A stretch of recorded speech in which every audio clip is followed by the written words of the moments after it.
Las mujeres en toda su diversidad y lesbianas, gays, bisexuales y trans o población LGBT han tenido impactos específicos en medio del conflicto armado.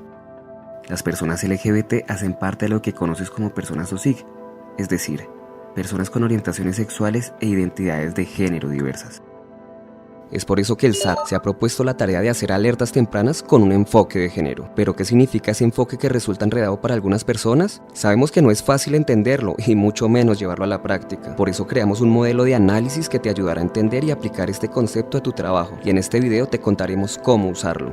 Hay 3 grandes categorías que debes entender al momento de hacer una alerta temprana con enfoque de género. Primero, los escenarios de riesgo. Segundo, la vulnerabilidad. Y tercero, los patrones. Entendamos una a una. Escenarios de riesgo. Existen algunos factores externos que incrementan la posibilidad de que las mujeres o personas OSIG estén en riesgo. Lo decimos en plural porque en muchos casos no se trata de un solo factor. Pueden ser varios que dependen del contexto social, económico o político del país. Los riesgos no son iguales y cada lugar tiene particularidades. Cuando hablamos de escenario de riesgo, debemos preguntarnos asuntos como: ¿hay un proceso electoral en el momento? ¿Es una zona de microtráfico? ¿Hay proyectos de economía extractivista? ¿Es zona de restitución de tierras? ¿O simplemente si se ha vivido contextos de machismo y discriminación muy altos? Todo esto representa unos escenarios de riesgo que aumentan la posibilidad de sufrir algún tipo de agresión en poblaciones específicas. Lo mejor que puedes hacer es consultar y usar fuentes que hablen de estas problemáticas. Hay preguntas todavía más puntuales. Por ejemplo, ¿hay trabajo sexual en la zona? Podríamos pensar que el trabajo sexual no tiene nada que ver, pero es importante recordar que donde hay trabajo sexual, generalmente hay mujeres y también mujeres trans, que son frecuentemente violentadas y asesinadas por grupos armados. ¿Lo ves? El contexto y el detalle es fundamental. Selección de la víctima o vulnerabilidad. Existen ciertas características de las personas que hacen más susceptibles a las mujeres o a la población OSIG de ser violentada o encontrarse en peligro. Por ejemplo, no es lo mismo ser una mujer en Bogotá que serlo en una zona tradicionalmente machista y que comparte valores fundamentalistas. Las cosas se ponen peor si esta mujer hace parte de un grupo históricamente discriminado, como pertenecer a pueblos étnicos, ya sean afro o indígena. Lo mismo sucede con las personas OSIG. Es mucho más vulnerable un hombre gay cuyas expresiones son muy femeninas que uno que no sea reconocido públicamente como gay y sus comportamientos sean masculinos. Entre más visible es una persona, mayor es el riesgo en el que se encuentra. Por eso, al momento de analizar los factores de vulnerabilidad, sería pertinente cuestionarnos cosas como si la persona ha sido víctima del conflicto armado anteriormente, si es líder en la defensa de las mujeres y personas OSIG, entre otros múltiples aspectos. Patrones. Los patrones son un repertorio de violencias recurrentes que, como verás, de fondo tienen un significado. Son particulares y son ejercidas generalmente en contra de mujeres y personas OSIG. Los patrones pueden ser vistos desde varias dimensiones. Por eso, para que sea más fácil entender esta categoría, debes tener en cuenta los siguientes 7 aspectos. Agresiones. Existen ciertos tipos de ataques que hacen evidente la violencia por prejuicio contra las mujeres y personas OSIG. Por ejemplo, las mujeres trans sufren repetidamente hechos que violentan su expresión de género y por eso es recurrente que las agredan cortándoles el cabello e incluso violentándolas de forma más profunda al cortarles sus pechos o prótesis.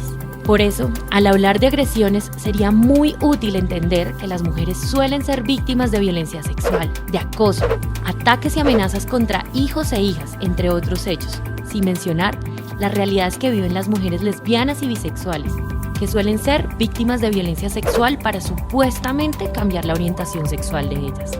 Sí, esa misma idea horrible que escuchamos cuando dicen frases como «es que le falta macho». Técnicas de agresión. Es la manera en que cada agresión se lleva a cabo en contra de las mujeres y personas OSIG. Este punto busca que miremos con lupa si un asesinato se cometió, por ejemplo, con arma de fuego o arma blanca, si hubo sevicia, si se agredieron partes del cuerpo esenciales para la expresión de género, dónde ocurrieron los hechos, la cama, la casa, la calle, un establecimiento público, entre otros aspectos. De hecho, ya existen patrones que muestran formas particulares en que cada población es atacada. Presencia de actores armados. Este punto es simple, se refiere a la descripción detallada de las formas de actuar de los grupos armados e ilegales presentes en el territorio en el que estamos trabajando, sus patrones de actuación, valores, actividades, etc. Territorio.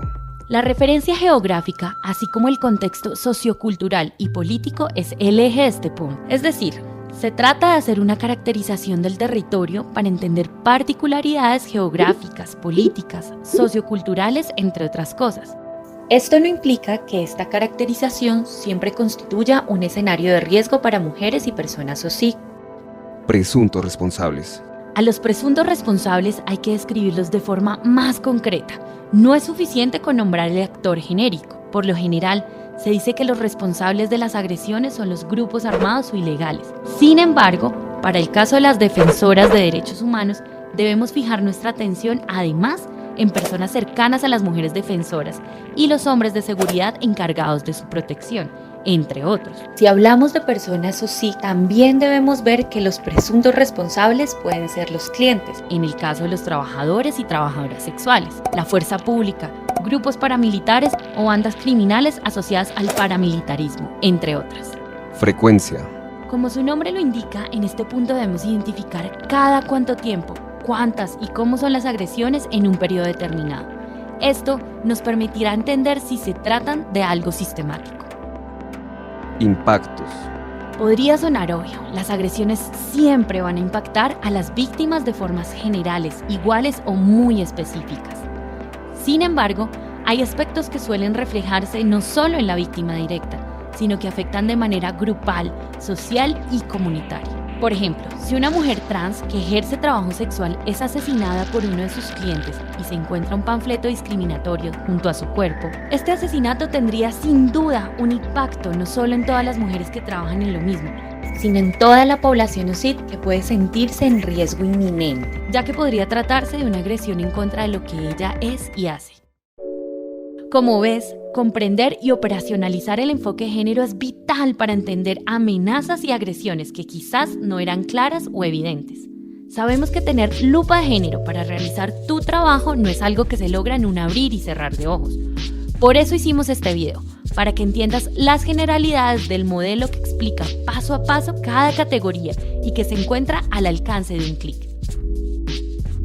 Comparte este video con las y los investigadores del SAT, para que las alertas con lupa de género sean un hecho.